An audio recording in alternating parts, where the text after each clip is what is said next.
Here are the top stories of the news. Court hears bail application of former Minister of Justice Malami, who was arraigned on money laundering charges. Police suspend nationwide enforcement of tinted glass permit policy following court order. On the foreign scene, at least 7 people killed and many others missing after both carrying 200 migrants sink off Gambia. Good afternoon and welcome to Spring News at 12 on Western Spring Television. My name is Olufemi Alledged. Federal High Court sitting in Abuja is hearing the bail application of former Attorney General of the Federation and Minister of Justice, Abubakar Malami, who is being remanded at Kuje Correctional Center.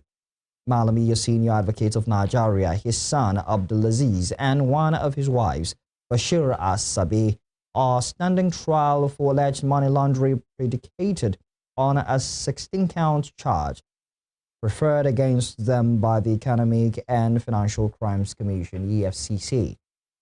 The trio, who are accused of laundering 8.7 billion naira, pleaded not guilty to the charges when they were arraigned on December 29, 2025. Following their plea of not guilty, Justice Emeka Nwete ordered their remand at Kuje Correctional Center till January 2, 2026, when their written bail application will be argued by his legal team. The Nigerian police force has suspended the nationwide enforcement of its tinted glass permit policy following an interim court order that restrained this move. The force announced on December 15, 2025 that it would begin enforcing the policy starting January 2, 2026, citing its responsibility to ensure public safety and internal security. However, in a statement signed by Police Public Relations Officer Benjamin Udain, the police reveals that they were served with an interim order on December 17, 2025. He said the enforcement will remain suspended pending the hearing and determination of the substantive suit or the vacation of the interim order. The police also confirmed that they had entered an appearance in the case, raised preliminary objections, and formally requested the vacation of the interim order. The case has been adjourned to January 20, 2026 for further proceedings. The force also assured members of the public that it would communicate further developments and issue clear guidance as appropriate following the court's determination of the matter in the overriding interest of public order and national security. In Ondo State, Governor Lucky Aiyedatiwa has ordered intensified security patrols across communities and forest areas of the state. The directives was issued during a meeting with security chiefs in Akure, the state capital. The meeting was held in response to a violent attack carried out by gunmen on Ipele Owo community in Owo local government area on Wednesday night, New Year's Eve. The attack, which occurred at about 10 p.m., reportedly saw gunmen invade the agrarian community and set a police station ablaze, forcing officers and residents to flee as the attackers fired sporadically, causing panic in the town. Also speaking, the Ondo State Commissioner of Police, Adeboale Lawal, dismissed reports circulating on social media alleging casualties and attacks on churches, insisting that no lives were lost and no church was affected. Earlier in his New Year address, Aiyedatiwa said his administration has continued to ensure the implementation of its 7-point agenda.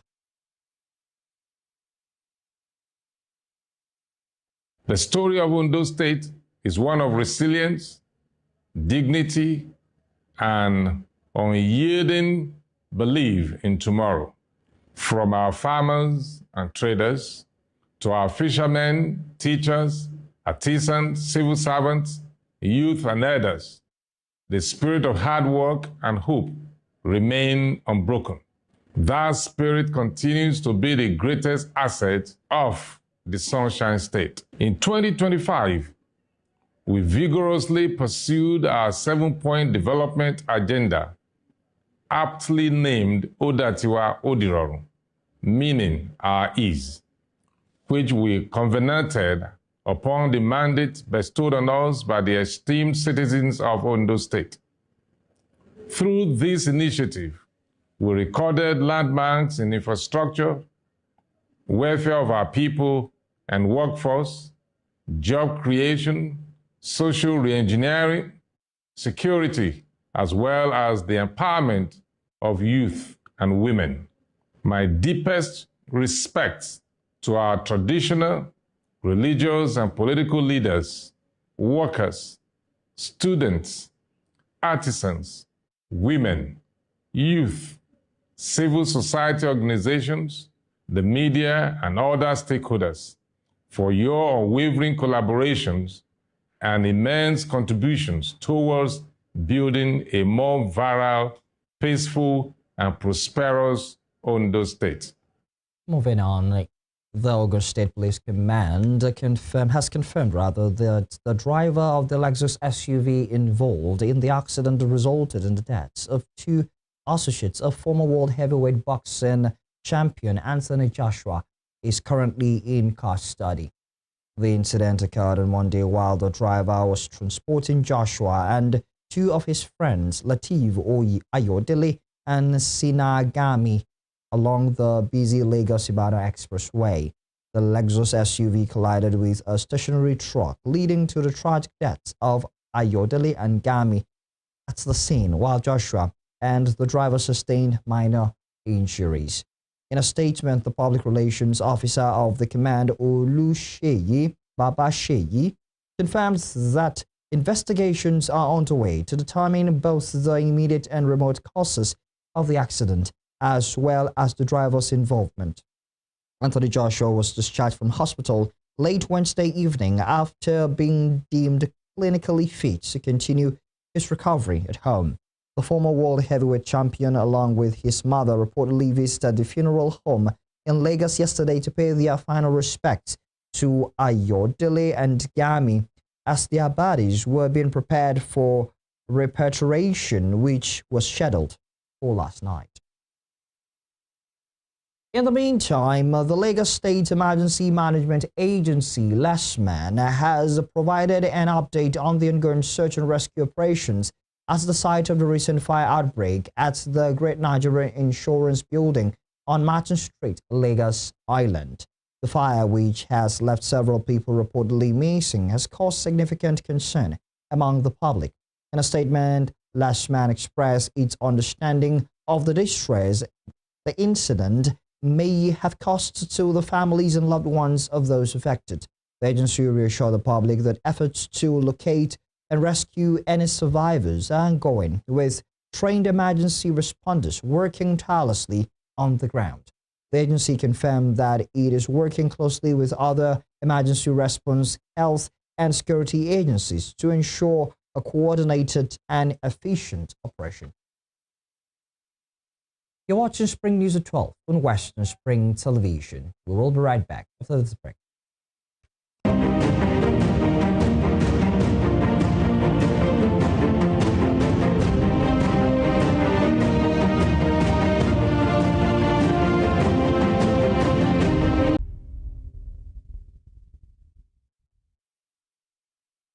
You're welcome back. Moving on, former Vice President Atiku Abubakar has described 2025 as one of the most furnishing years in Nigeria's recent history, accusing President Bola Tinubu's administration of economic mismanagement, political recklessness, and governance without empathy. In a New Year message posted on his official X handle, Atiku said Nigerians endured economic suffocation under the All Progressives Congress (APC) government, adding that the year exposed what he calls the incompetence and policy bankruptcy of the Tinubu administration. He alleged that the government operated for months without a functional budget, relying on propaganda while borrowing recklessly, a situation he said pushed Nigeria to the brink of economic collapse. According to Atiku, nothing better captures the decay of the government than the scandal of a forged tax law shamelessly branded a reform, adding that the president's refusal to allow due legislative and legal processes to address what he described as clearly a criminal act was deeply troubling. The former vice president also accused the APC of deliberately weakening Nigeria's democracy in 2025, alleging that the ruling party worked systematically to deform multi-party democracy into a de facto one-party state through coercion, intimidation, and state capture. The National Assembly has said that it will make copies of the controversial tax bill available for public review. A statement by the Director for Information Bwala Audu Biala on behalf of the clerk on Thursday noted that the move was necessary following public discussions concerning alleged discrepancies between the vote and the proceedings of the National Assembly and the gazetted versions of recently passed tax acts. The Assembly explains that despite widespread public interest, only a limited number of persons have formally requested certified true copies of the harmonized bills, adding that all such requests have been processed. To strengthen institutional processes, the National Assembly disclosed that it is reviewing procedures for the transmission and gazetting of bills.